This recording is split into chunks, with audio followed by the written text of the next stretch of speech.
REST API에서 리소스에 대한 인증은 중요한 요소입니다. RAD 서버에서는 엔진단에서 사용자와 그룹을 통한 권한 부여 및 리소스 접근에 대한 권한 설정이 가능합니다. 이 기능은 EMS 서버의 구성 파일인 ems-server.ini 파일을 이용해 적용할 수 있습니다. 다만 이 경우 RAD 서버의 사용자와 그룹을 이용해야 합니다. 커스텀한 인증과 권한을 설정하는 방법은 향후 더 조사 후 다시 안내토록 하겠습니다. 다양한 API 서비스와 연동 시 클라이언트 단의 인증도 필요합니다. 많은 서비스에서 인증 및 인가로 사용하는 OAuth 2.0에 대해 설명합니다. 또한 메시지 인증, 코드, 일명 MAC 등을 구현하는 내용도 잠깐 설명합니다. 자세히 살펴보겠습니다. 먼저 엠버카드로 위키를 살펴보겠습니다. RAD 서버 엔진의 권한 부여. 자, 보시면 마스터 시크릿 키를 이용한 권한 부여도 있고요. 저희가 살펴볼 것은 RAD 서버 액세스 룰입니다. 자, 이러한 형식으로 이 어떤 사용자 또는 그룹에 대해서 권한을 설정을 할 수가 있습니다. 자, 보통 일본어 문서를 한글로 자동 번역하게 되면 이렇게 웬만큼 볼만한 내용으로 확인을 할 수가 있고요. 자, 먼저 퍼블릭, true, false를 통해서 모든 요청에 대한 권한을 설정을 할 수도 있고요. 특정한 리소스의 어떤 특정한 사용자 또는 그룹을 지정해서 사용자 또는 그룹에 대해서 권한을 지정을 할 수가 있습니다. 이렇게 유저스의 어떤 그 엔드포인트 또는 유저스라는 리소스 자체에도 가능합니다. 자, 이러한 것들은 ems server.ini 환경 파일의 그 권한 부여를 구성을 할 수가 있습니다.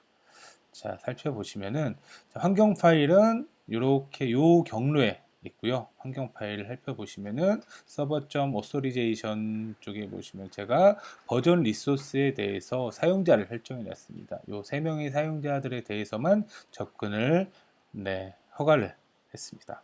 자, 요 접근에 대한 허가 테스트 해보겠습니다. 먼저 테스트 해보고 코드 살펴보겠습니다. 자, 버전을 요청하면은 권한이 없다라는 오류가 발생을 하고요. 자, 다시 로그인을 한 이후에 버전을 호출하게 되면 정상적인 결과를 확인할 수 있습니다.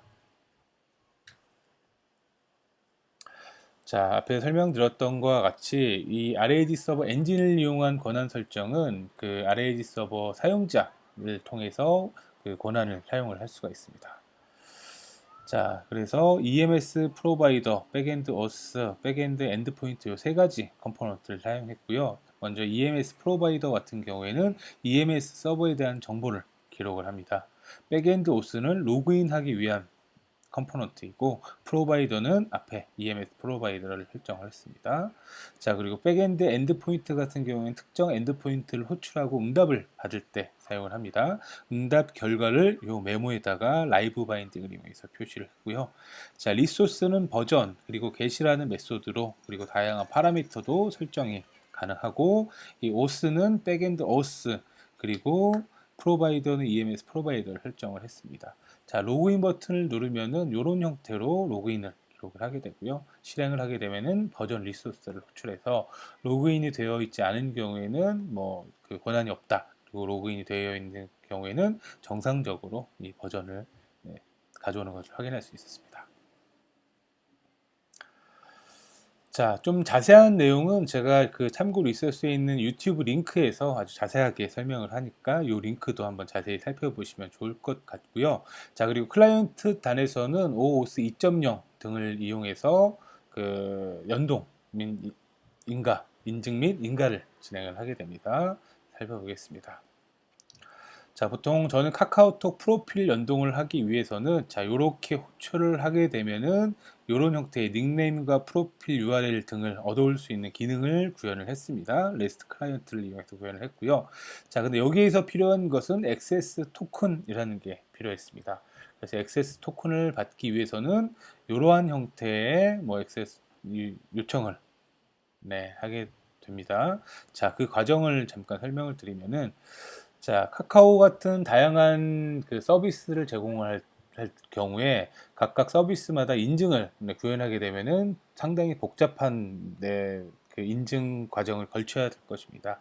그래서 다양한 카카오 API 서비스들이 있지만 인증은 하나의 인증을 통해서 그 대부분의 서비스에 대한 인증과 그 서비스에 접근할 수 있는 인가 등의 정보를 가져올 수가 있습니다. 어플리케이션 같은 경우에는 OAuth 2.0을 이용해서 웹브라우저에 로그인한 정보를 통해서 액세스 토큰을 받아온 다음에 그 액세스 토큰을 가지고 카카오 서비스에 접근해서 프로필 정보 또는 카카오톡 메시지 전송 등등의 정보를 할 수 있는 내용들이 이 페이지에 기록이 되어 있습니다. 자, 그리고 MAC, 그 메시지 인증 코드를 사용하는 방식인데, 제가 컨설팅 중에서 언리시드사에 연동할 때 사용했던 내용입니다. 이거 같은 경우에 전송한 메시지가 그 변조가 됐는지 여부를 판단하기 위한 내용들이고요. 코드를 보면은, 자, 파라미터를 전송할 때 그 파라미터와 함께 여기에서 그 제공받은 키를 가지고 그 해시를 만들어서 그걸 시그니처라는 헤더에다가 포함해서 전송을 하게 되면은 수신하는 곳에서 이 시그니처와 파라미터를 비교해 가지고 다시 이게 변조가 됐는지 여부를 판단하는 그러한 방식입니다. 이러한 내용들이 필요할 경우에는 해당 아티클을 참고하시면 될 것 같습니다. 네, 자세한 내용은 각각의 링크를 참고해 주시기 바라겠습니다.